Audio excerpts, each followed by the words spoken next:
एक बार ये जो कल की ग्लोबल सुस्ती आई है इसी के साथ करते हैं शुरुआत। लग नहीं रहा था कि ऐसी गिरावट आएगी और स्पेशली जिस इंटेंसिटी से हुई, हालांकि एंड में थोड़ी रिकवरी भी दांव पर आती हुई दिखी। सर कैसे देखें इसे? तो लग नहीं रहा तो गलत क्या है उसमें? नहीं लग रहा तो सही लग रहा था दीप आपको कि अगर कभी नहीं लगा कि ऐसे गिरेंगे। अच्छा, आपको कभी ऐसा लगा कि फेसबुक, इंस्टाग्राम और ये क्या क्या आपके ये सारे के सारे घंटों घंटों बंद हो जाएंगे? मतलब वो भी नहीं लगा ना। तो यही हाल है। मतलब टेक्नोलॉजी जब तक चलती रहे, जहां रुक जाए वहां रुक जाए।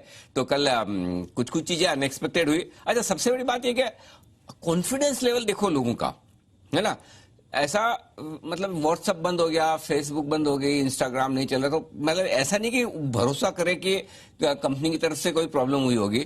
सबसे पहले मतलब है ना वो चेक करता है मेरा वाईफाई बराबर है, मेरा इंटरनेट बराबर है। मतलब that is a kind of confidence ये कंपनियां एंजॉय करती है अपने कस्टमर्स का, कि उन्हें इतना भरोसा है कि कभी उनकी सर्विसेज रुकेंगी नहीं, थमेंगी नहीं। और ऐसा भरोसा जब कस्टमर्स का हो, यूजर्स का हो कि उनकी सर्विसेज कभी रुकेंगी नहीं, थमेंगी, और तब ऐसा होता है तो फिर जो रिएक्शन आता है वो कल आपने देखा अमेरिकी बाजारों में टेक्नोलॉजी शेयरों की जो जमकर धुलाई हुई। उसमें एक बड़ा कारण सेंटिमेंट बिगाड़ने के लिहाज से ये रहा ही। दूसरा, फेसबुक के लिए और भी कारण थे, उन्हें जो जवाब वगैरह देने थे वो अपनी जगह है। लेकिन ठीक है, ओवरऑल देखिए रेंज बाउंड मार्केट है अमेरिका के। ऊपरी स्तरों पर किसी न किसी कारण से प्रॉफिट बुकिंग आती दिखेगी। अब वो गिरने का कारण कोई भी हो और बढ़ने के भी कारण कोई भी हो सकते हैं। रेंज बाउंड मार्केट में ऊपरी लेवल पर प्रॉफिट बुकिंग है, नीचे के लेवल पे फिर से खरीदारी है। और जब अच्छे नीचे के लेवल पर पहुंच जाएंगे तो जैसा हम शुक्रवार को बात कर रहे थे कि बाजार फिर से बाउंस करने को तैयार है, वो हुआ भी।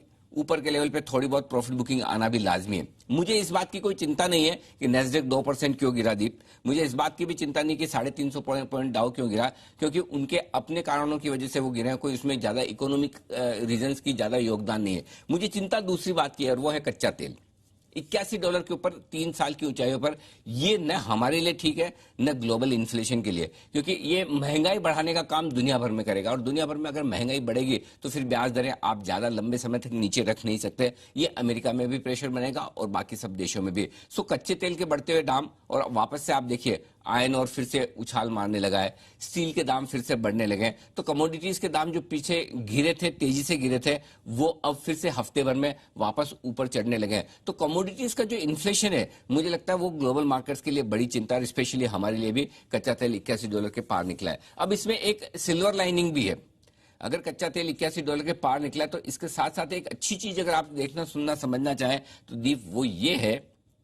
देखिए हुआ क्या है, कच्चा तेल क्यों बढ़ा है? जबकि ओपेक ने प्रोडक्शन बढ़ाने का फैसला लिया है। हर महीने $4 लाख से वो अपना 4 लाख बैरल से ज्यादा अपना प्रोडक्शन बढ़ाएंगे, जो उन्होंने डिसाइड किया है। उम्मीद ये थी कि थोड़ा सा ज्यादा बढ़ा सकते हैं, क्योंकि इकोनॉमिक रिकवरी दिख रही है, डिमांड आ रही है। दुनिया भर में एनर्जी की कमी है, जो भी सोर्सेज है एनर्जी सप्लाई करने वाले उनकी कमी है। नेचुरल गैस के दाम बढ़ रहे हैं, कोयले के दाम बढ़ रहे हैं, कच्चे तेल के दाम बढ़ रहे हैं। तो उस लिहाज से शायद वो प्रोडक्शन थोड़े और बढ़ा सकते थे, वो नहीं बढ़ाया।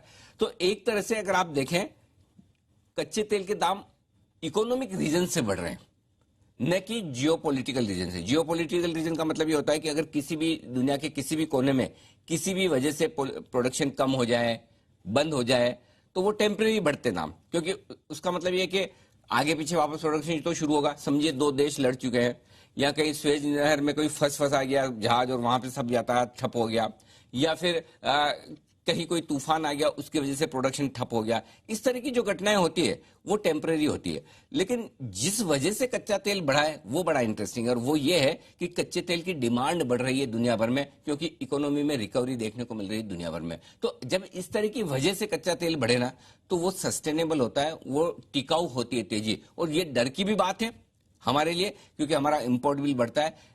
लेकिन साथ साथ ग्लोबल मार्केट्स के लिए एक तरह से खुशी की बात है, और वो ये कि इसका मतलब पूरी दुनिया में रिकवरी के संकेत आते दिख रहे हैं। और अगर रिकवरी के संकेत हैं और उसकी वजह से कच्चा तेल बढ़ रहा है तो वाह भाई, कहना ही क्या। तो दोनों तरह से आप देख सकते हैं इकोनॉमिक एक्शन जो भी होता है। इकोनॉमी के सारे आंकड़ों की और सारे रुझानों की सबसे बड़ी खासियत यही दीप कि आप इसे जिस तरह से देखना चाहें वैसे देख सकते हैं। अच्छा देखना चाहें तो आप कहेंगे देखिए भाई डिमांड बढ़ रही है, इकोनॉमी रिकवर होगी, और खराब देखना चाहें तो आपको ये लगेगा अरे कच्चा तेल हमारा बिल खराब करेगा, इंपोर्ट बिल बढ़ाएगा, ग्लोबल इन्फ्लेशन बढ़ाएगा। सो आज मार्केट का मूड थोड़ा कमजोरी वाला है, सो हम उस तरफ जाएंगे कि अच्छा कच्चे तेल से इन्फ्लेशन बढ़ेगा। हो सकता है 2 दिन बाद इकोनॉमिक रिकवरी के आंकड़े आपको पसंद आते हुए दिखे, तो ठीक है, जो है जैसा है उसे उसी तरह से ले, बहुत ज्यादा चिंता करने की बात नहीं। जी बिल्कुल सर, ये आपने सही बात कही कि बहुत ज्यादा चिंता करने की बात नहीं है। और